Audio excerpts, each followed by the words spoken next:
Okay, तो हमारे पास next topic है जी STLC। नाम सुना होगा सबने, हमने इसको पढ़ा हुआ है कि सिस्टम डेवलपमेंट लाइफ साइकिल। ये सबने कंप्यूटर साइंस में पढ़ा होगा, बट जब हम सॉफ्टवेयर इंजीनियरिंग की बात करेंगे तो हमारे पास क्या होगा, as for software development life cycle. ठीक है, इसमें हमारे पास कुछ पॉइंट्स होते हैं कि हम लोग जब भी कोई सॉफ्टवेयर को बना रहे होते हैं तो हम लोग उनमें से क्या क्या स्टेप्स हैं जो फॉलो करते हैं। कि जैसे कि हम कोई रेसिपी भी बना रहे होते हैं, फॉर एग्जांपल मैं नूडल्स बना रही हूँ, तो उसके भी कुछ स्टेप्स होते हैं जो कि हमने फॉलो करने होते हैं बनाने के लिए। ठीक है, जैसे फॉर एग्जांपल मैं सबसे पहले नूडल्स लाऊंगी, उसका पैकेट खोलूँगी, पानी को बॉयल करूँगी, फिर उसके अंदर नूडल्स डालूँगी, उसका मसाला डालूँगी, उसके बाद में उसको बन जाएगा तो प्लेट में सर्व करूँगी। उसी तरीके से जब कोई सॉफ्टवेयर इंजीनियर कोई सॉफ्टवेयर बनाता है तो उसके कुछ स्टेप्स होते हैं सर। ठीक है, सबसे पहला स्टेप क्या आता है, प्लानिंग, यानी वो कम्युनिकेशन प्लानिंग करता है कि किस तरह से सॉफ्टवेयर बनेगा। हाँ ठीक है, इसमें ये चीज़ें रिक्वायर होंगी। फिर उसके बाद हमारे पास नेक्स्ट स्टेप आता है रिक्वायरमेंट एनालिसिस, यानी वो जो हमारे पास कस्टमर होता है उसकी सारी रिक्वायरमेंट्स को गैदर करता है। फिर क्या फेज़ आता है, डिज़ाइन आता है। ओ सॉरी, डिज़ाइन यहाँ पे 2 दफ़ा आ गया, लेकिन यहाँ पे 1 दफ़ा ही डिज़ाइन आएगा। डिज़ाइन के बाद नेक्स्ट स्टेप क्या आता है, कोडिंग, यानी हमने उसमें कोड लिखना होता है पूरा। फिर हम क्या करते हैं, टेस्ट करते हैं। फिर उसको क्या होता है, इम्प्लीमेंटेशन होती है। ठीक है, मैं आपको इसको फर्दर समझाती हूँ आगे। कि जो हमारे पास सबसे पहला पॉइंट है प्लानिंग। प्लानिंग में बेसिकली क्या होता है, कम्युनिकेशन होती है, यानी सॉफ्टवेयर हमारे पास जो कस्टमर आता है वो हमारे पास आकर बताता है कि हाँ, हम लोग उसके साथ कम्युनिकेशन करते हैं कि अच्छा ठीक है, आपको ये सॉफ्टवेयर बनवाना है, ठीक है, इसमें ये चीज़ें होंगी, सब कुछ हम लोग टोटल प्लानिंग करते हैं उसमें बैठ के। फिर क्या आता है, रिक्वायरमेंट एनालिसिस आता है, यानी हम लोग जब आता है हमारे पास कस्टमर, हम उससे कुछ क्वेश्चंस पूछ रहे होते हैं कि ठीक है, उसकी रिक्वायरमेंट्स को जानने के लिए कि ठीक है आपकी रिक्वायरमेंट्स क्या है, यानी आपको किस तरह का सॉफ्टवेयर चाहिए, उसका क्या इंटरफेस रखना है, क्या करना है। उसके लिए हम क्या यूज़ करते हैं, SRS, यानी सॉफ्टवेयर रिक्वायरमेंट स्पेसिफिकेशन। ठीक है, SRS को भी हम आगे डिस्कस करेंगे फर्दर, ये पूरा टॉपिक है एक।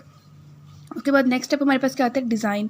डिज़ाइनिंग में क्या होता है कि उसकी लेआउट कैसी होगी। जैसे हम लोग कोई वेबसाइट डेवलप कर रहे होते हैं तो उसमें हम लोग उसमें हम देख रहे होते हैं कि हमें जो हमारा जो कस्टमर होता है वो बताता है आगे कि आपने इसकी ये लेआउट रखनी है, आपने इसकी ऐसे ऐसे डिज़ाइनिंग रखनी है। और आपने जब डिज़ाइन करना है तो आपने ये बात अपने जहन में रखनी है कि कॉस्ट इफ़ेक्टिव होना चाहिए डिज़ाइन, यानी इतना आपने उसको नहीं कर देना कि वो उसकी कॉस्ट हद से ज़्यादा हो जाए।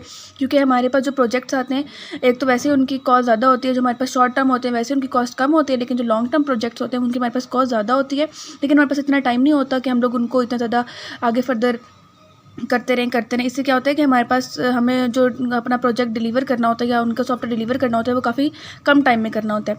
उसके बाद हमारे पास नेक्स्ट स्टेप क्या आता है, कोडिंग आती है। कोडिंग में हमारे पास क्या होता है, हमने पूरा का पूरा कोड लिखना होता है। और कोडिंग करते हुए आपने एक बात ध्यान में रखनी कि वो यूज़र फ्रेंडली होनी चाहिए। ये 2 चीज़ें बहुत इंपॉर्टेंट थी कि डिज़ाइनिंग करते हुए आपने देखना है कि वो कॉस्ट इफेक्टिव होनी चाहिए, और कोडिंग में आपने देखना है कि वो यूज़र फ्रेंडली होनी चाहिए। फिर उसके बाद हमारे पास नेक्स्ट स्टेप आ जाता है टेस्टिंग। टेस्टिंग में क्या होता है कि हम लोग टेस्ट कर रहे होते हैं अपने पूरे कोड को या अपने पूरे सॉफ्टवेयर को जो भी हमने बनाया है। अब उसमें टेस्टिंग में हमारे पास उसकी क्या होता है, हम लोग के पास सिस्टम टेस्ट भी हो सकता है, यूनिट टेस्टिंग भी हो सकती है, यानी हम वो इंडिविजुअली टेस्ट भी कर सकते हैं और कंबाइंड टेस्ट भी कर सकते हैं। फिर हमारे पास क्या आता है, इम्प्लीमेंट। लास्ट स्टेप होता है इम्प्लीमेंट, यानी उसकी हमने मेंटेनेंस चेक करनी होती है, यानी हम लोग ने देखना होता है कि हाँ वो ठीक है, वो सब है, उसके अंदर कोई एरर तो नहीं आ रहा, उसके स्पीड तो ठीक है, तो हम उसमें ये सब कुछ देखते हैं। अब हमारे पास जो एक गुड सॉफ्टवेयर होता है उसकी क्या क्या खसूसियात होती है, उसमें क्या क्या चीज़ें होती हैं। जो हमारे पास एक गुड सॉफ्टवेयर होता है वो क्या होता है, रिलायबल होता है, उसकी क्वालिटी अच्छी होती है। ठीक है, और नेक्स्ट क्या होता है कि उसकी परफॉर्मेंस अच्छी होती है, यानी एक्सेप्टेबल होती है, बुरी भी नहीं होती, अच्छी भी नहीं होती, कि एक्सेप्टेबल होती है, हाँ ठीक है वो चल रहा होता है। और क्या होता है, वो कॉस्ट इफेक्टिव होता है, और भी इसमें हम बहुत सारी चीज़ें ऐड कर सकते हैं, जैसे कि वो यूज़र फ्रेंडली होता है। ठीक है, तो आज हमने ये चीज़ें डिस्कस करनी थी। सबसे पहले हमने क्या डिस्कस किया, हमने डिस्कस किया कि सॉफ्टवेयर इंजीनियरिंग क्या होती है। फिर हमने देखा कि हमारे पास सॉफ्टवेयर क्राइसिस क्या होता है। फिर हमने देखा कि STLC क्या होता है, उसके कौन कौन से स्टेप्स होते हैं। फिर हमने देखा कि एक गुड सॉफ्टवेयर के अंदर क्या क्या चीज़ें होती हैं। और अगर आपको ये सब कुछ समझ आ गया तो ठीक है, और अगर आपको कुछ समझ नहीं आया तो आप मुझसे कमेंट्स में पूछ सकते हैं। आई होप आपको ये सब समझ आ गया होगा। मैंने बहुत ही ईजी वर्डिंग में ये सारे नोट्स बनाए हैं, और अगर आपको ये नोट्स चाहिए भी तो आप लोग मुझे मैसेज कर सकते हो या कमेंट में मुझे बता सकते हो, तो मैं आपको ये दूंगी नोट्स। उसके अलावा प्लीज़ चैनल को सब्सक्राइब कर दीजिएगा और बेल आइकन को भी प्रेस कर दीजिएगा। Thank you so much, bye bye.